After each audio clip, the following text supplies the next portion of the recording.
তুমি সবসময় আমার ভালো চাইছো, কিন্তু শেষে এসে দেখলাম আমারই চাও নাই কখনো। এই লাইনটা সারমর্ম অনেক, জানেন। এই যেমন ধরেন, আপনার একটা মানুষ ছিল, তার বুকের বাঁ পাশটা আপনি ভাবতেন আপনার জন্যই বরাদ্দ ছিল, তার কাঁধে মাথা রাখার মানুষটা আপনি ছিলেন। অনেকটা স্বপ্ন, আবেগ, মায়া, টান, ভালোবাসা মিলিয়ে মিশিয়ে আপনি একটা ভিটেমাটি বানাচ্ছিলেন, আর সে ছিল আপনার ঘর।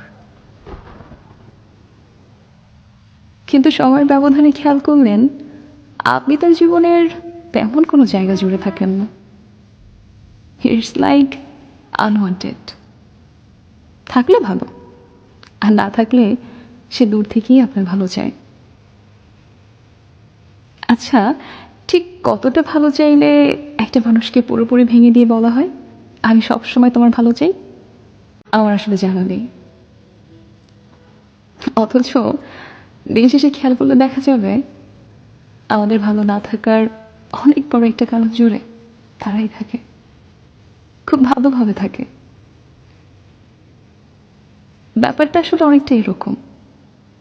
আপনি তাকে জিজ্ঞেস করলেন তোমার কি চাই, সে বলল আমি তোমার ভালো চাই, কিন্তু সে আপনাকে চাইল না।